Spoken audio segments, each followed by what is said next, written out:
과장님을 참 어떻게 이렇게 모실 수 있었는지 네, 와주셔서 정말로 감사드리고요. 이런 건 다 자르실 거죠?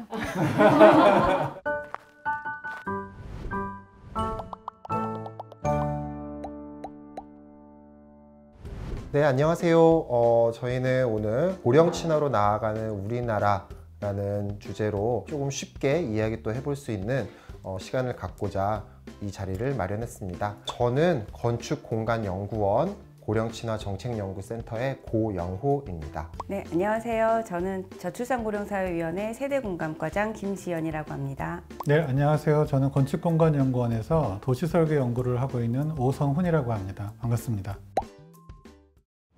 고령자가 이렇게 많아지는데 어떻게 우리나라가 고령 사회에 대응할 수 있겠는지 그런 거에 대해서 좀 말씀을 나눠보고자 합니다.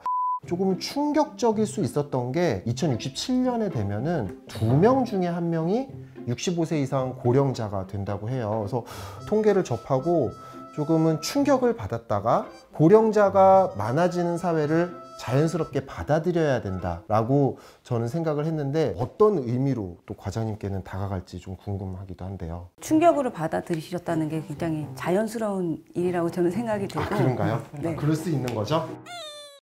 현재는 지금 고령 인구가 한 830만 명 정도로 15.4% 정도가 고령 인구인데요. 이게 2025년이 되면 20% 이상이 차지하는 그런 초고령 사회로 진입을 하게 됩니다. 전 세계적으로 놓고 봤을 때 초고령 사회에 진입한 국가는 한 13개 정도 국가? 전 세계 국가 중에? 네. 프랑스 같은 경우는 140년 정도에 걸쳐서 이 초고령 사회로 진전을 했거든요. 그리고 가까운 일본 같은 경우만 봐도 한 40년에 걸친 변화였어요. 우리나라 같은 경우는 20년 만에 이제 진입이 되기 때문에 굉장히 이제 유례없이 빠른 속도로 인구 구조가 변화가 되는 거죠.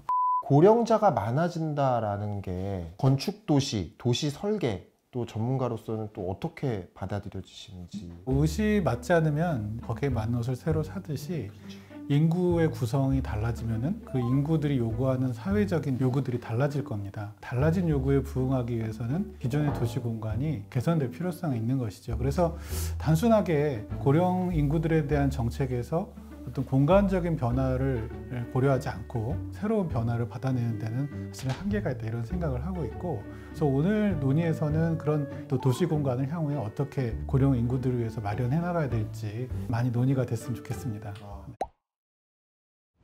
저출산도 고령화에 연관이 있는 문제인가요? 고령화가 되는 아주 그냥 간단한 이유는 사실 저출산 때문에 되는 거죠. 아이들을 많이 낳으면 인구 구조가 변화하지 않아요. 근데 저출산 현상이 계속 지속이 되니까 기존의 인구는 계속 고령화가 되니 우리 사회가 고령 사회로 진입이 되는 그런 수순에 있는 거거든요. 저출산 현상을 조금 들여다보면 83년에 그 저출산에 들어갔고, 그리고 한 15년 전부터는 초저출산 현상에 들어가 있어요. 한 여성이 아이를 낳는 숫자가 1.3명 미만 인 경우 초저출산이라고 하거든요. 한국 같은 경우는 이게 15년 이상 지속이 되고 있고요. 그리고 최근 2015년부터는 또 더 심화돼서 1.0이 깨졌어요. 그래서 0.9명 쇼크라는 이제 기사들이 많이 등장을 했었는데요. 한 명당 한 명을 안 낳는다. 제가 이제 근데 이 초저출산 현상을 오늘 설명드리는 이유는 고령화가 이제 피할 수 없고 그냥 아주 빠르게 올 거다. 그게 이제 그냥 정해진 미래다라는 걸 말씀드리고 싶은 거죠. 고령자가 많아지는 게 문제다 그렇게 생각을 했었거든요. 근데 그게 아니라 연령 그룹 간의 비율이 깨지는 게 큰 문제가 그렇죠. 되는 거군요. 예를 들면 이제 가정에서 보면 2명의 부부가 1명의 아이를 키우는 게 힘들잖아요. 혹은 힘들죠. 그렇죠. 힘들죠. 네. 2명의 부부가 한 분의 나이가 많으신 어르신을 모시는 게 쉽지 않아요. 현재는 인구 100명이 21.7명을 부양하고 있어요. 그런데 2070년이 되면 100명이 102명을 부양하게 되는 거예요.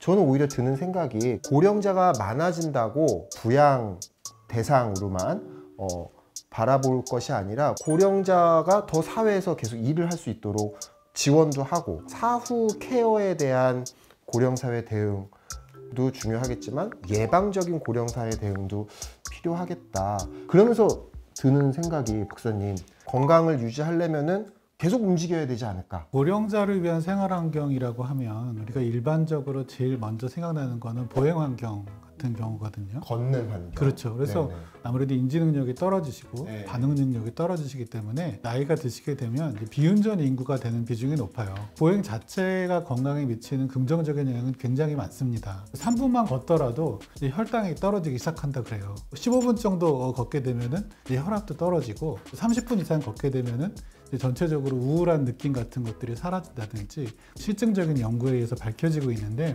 신체 활동을 통한 건강 증진의 효과도 굉장히 중요하지만 이제 사회적 고립을 예방한다는 점에서 큰 의미가 있습니다. 사회적 고립이요. 고립이죠. 만나고 싶은 사람을 못 만나고 가고 싶은 곳을 못 가게 되면 사람의 우울감이 극대화가 되거든요.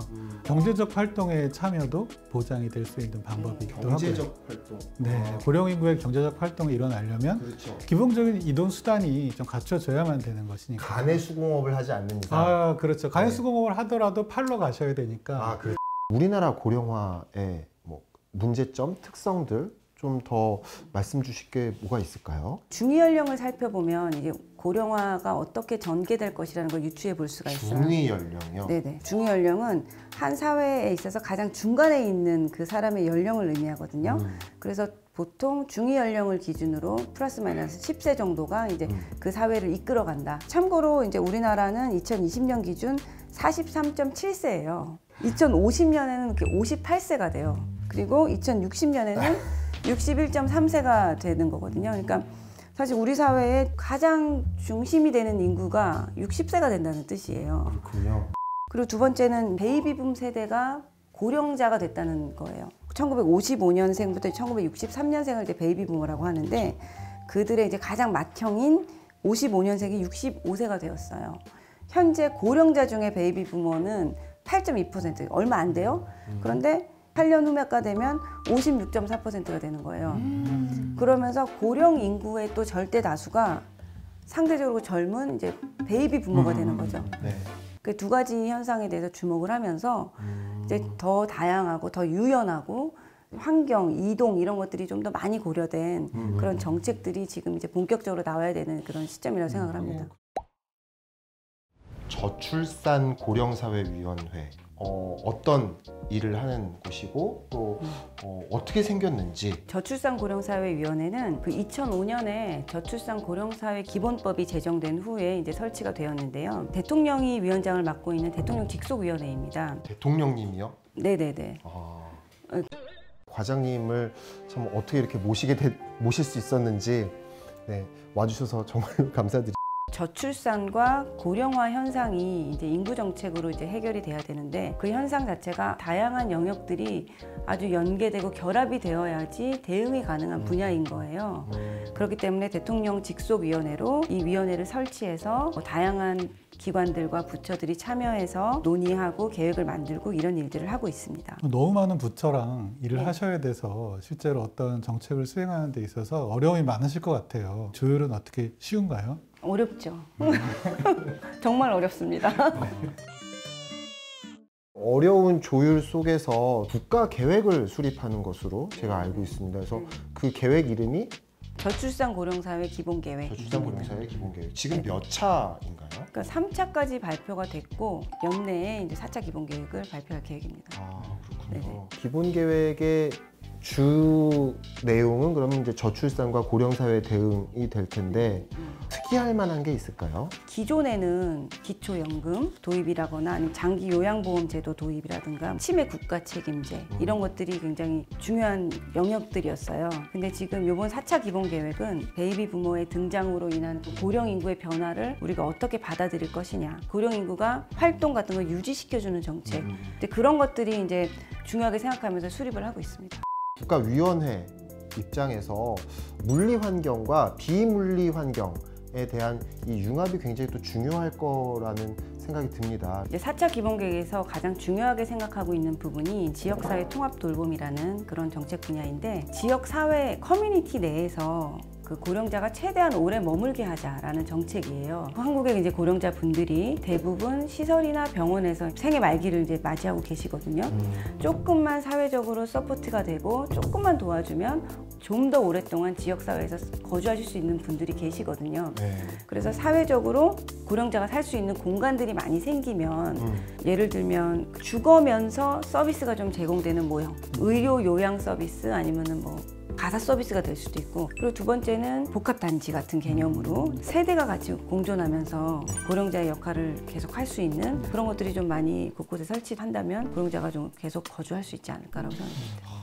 저도 역할을 분명히 해야 된다는 책임감을 느끼고 있는데요. 그래서 또 그 건축공간연구원에 저희가 고령친화 정책연구센터를 또 세우게 됐습니다. 그래서 한 것들 짧게 말씀드리면은 도시 환경의 고령 친화도를 진단해 볼 수 있는 지표도 한번 만들어 봐서 시범 적용도 해봤고요. 어르신들을 대상으로 하는 도시 환경의 인식 만족도 조사도 조금 수행을 한 바 있습니다. 그래서 저희 센터가 하는 일들이 또 과장님 일하시는 거에 저희를 장작으로 쓰셔서 활활 태워 주십시오.